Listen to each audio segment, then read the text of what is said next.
मैं प्रदीप मिश्रा एस्ट्रोलॉजर।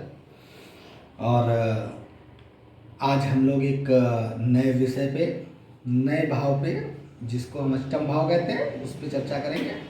अष्टम भाव भी हमारी कुंडली का एक बहुत इम्पोर्टेंट, बहुत महत्वपूर्ण भाव है, जिसकी चर्चा करना बहुत ज़रूरी और उसके विषय में बताना भी बहुत ज़रूरी है।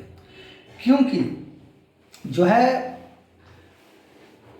अष्टम भाव मृत्यु का भाव होता है, और ऐसा इस जग में, इस सृष्टि में कोई भी नहीं जिसको मृत्यु नहीं आती।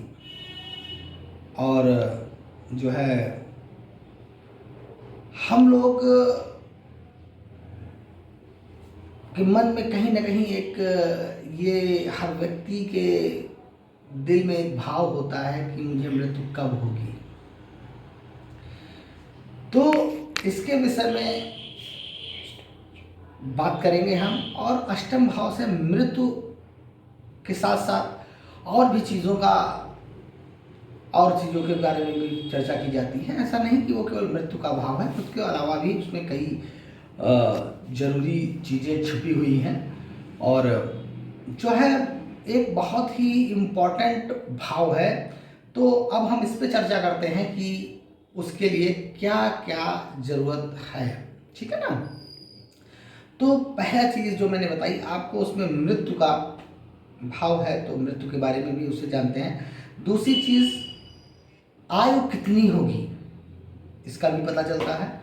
और दूसरी चीज़ आयु के साथ साथ सुख, क्योंकि सुख से पांचवा भाव पड़ता है, क्योंकि चौथा भाव सुख का होता है। जब चौथे भाव से अष्टम भाव की गिनती करेंगे तो वो पांचवा भाव पड़ेगा, जिससे उससे भी देखकर हम ये पता करते हैं कि वो सुख स्थायित्व तो होगा कि नहीं होगा। आपने अपने वहाँ देखा होगा, आपने समाज में देखा होगा या लोगों के बारे में सुना होगा कि पैसा बहुत है, बहुत चीज़ें हैं, हर चीज़ है उनके पास, हर सुख सुविधाओं की चीज़ें हैं, लेकिन उसका सुख वो स्वयं भोग नहीं सकते। तो वही चौथे भाव से पांचवा भाव जो हमारा अष्टम भाव होता है, उससे हम इस चीज़ की गणना करते हैं कि वो सुख कितना मजबूत होगा और उसको कितना अच्छे से आप उसको भोग सकते हैं। तो ये रही सुख की बात। उसके बाद क्योंकि ये से नीचे का भाव होता है, तो इससे हम ये भी पता करते हैं कि गुप्तांग का कोई गुप्त रोग होगा कि नहीं होगा। इन सब चीज़ों के बारे में भी पता करते हैं, क्योंकि डिपेंड करता है कि अष्टम भाव में फिर कैसे प्लैनेट्स होंगे, उसका भी रोल होता है। ये मैं कोई भाव के बारे में उससे पता क्या करते हैं। फिर एक चीज़ और भी हो गई, अज्ञानता। हम लोग उससे ये भी पता करते हैं, क्योंकि चौथा भाव जो पांचवा भाव होता है हमारा, वो होता है ज्ञान का, और ज्ञान से चौथा भाव होता है अष्टम भाव का। तो अष्टम भाव जो होता है पंचम भाव से चौथा भाव होता है, उससे तो हम लोग ये भी चर्चा उससे निकालते हैं कि व्यक्ति ज्ञानी के साथ साथ अज्ञान तो नहीं होगा। कुछ व्यक्ति अज्ञान होते हैं, आपने भी देखा होगा कि, और इससे ये भी हम पता करते हैं कि बहुत आपने देखा होगा जो साइंटिस्ट निकलते हैं, आपने अभी भी साइंटिस्टों को देखा होगा कि एक उनके जुनून होता है किसी भी चीज़ को व्यक्त करने का या किसी चीज़ का रिसर्च करने का, मतलब कि उसको मतलब एक ऐसे पागलपन की श्रेणी में चले जाते हैं किसी व्यक्ति की खोज के लिए। तो अष्टम भाव का हम उस विषय पे भी उसकी चर्चा करते हैं।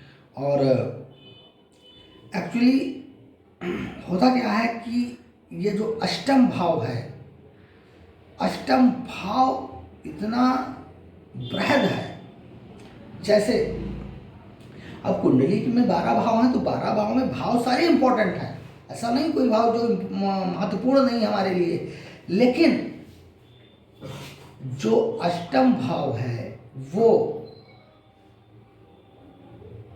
पता करता है, बताता है कि उसके अंदर भाव कितने स्ट्रांग बैठे हुए हैं, कितने मजबूत बैठे हुए हैं। उस हिसाब से हम इन चीज़ों को प्रिडिक्ट करते हैं कि अगर उसमें कोई क्रूर प्लैनेट बैठा हुआ है, जैसे अग्नि तत्व का बैठा हुआ है, जैसे सूर्य मंगल बैठे हुए हैं, तो उस हिसाब से पता करते हैं कि जैसे मान लिया आपने देखा होगा कि कोई जल के मौत हो जाती है, तो वो क्या है, उसकी मृत्यु वो उसमें कहीं ना कहीं निगेटिव जो मारक, जैसे कोई भी अगर अग्नि तत्व का प्लैनेट बैठा हुआ है और उसके ऊपर क्रूर दृष्टियों की जो है दृष्टियाँ पड़ रही हैं, तो कहीं ना कहीं ऐसे अग्नि तत्व में तो उसकी जल की मृत्यु होती है।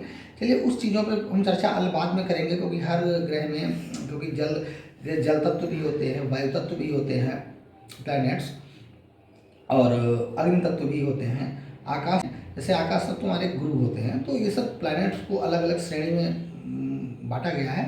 तो ये एक बहुत ही इम्पॉर्टेंट है, और इस पे अगर आप मुझसे कोई क्वेश्चन पूछना है, जैसे आप मेरा वीडियो देखते हैं और आपको कुछ मुझसे पूछना है इस विषय में, तो आप मुझे कमेंट कर सकते हैं, तो मैं आपको उसका जो है कमेंट का आंसर आपको दे दूंगा। तो अगर आपको ये इस की चर्चा करनी है तो आप हमसे कमेंट कर सकते हैं, और अगर मेरा वीडियो पसंद आया हो आपको तो उसको लाइक शेयर करिए, और जो है बेल आइकन को भी ऑन कर दीजिए, जिससे मेरा नोटिफिकेशन आपको मिल जाएगा। इसलिए इसके साथ आज मैं विदा चाहता हूँ। ओके, नमस्ते।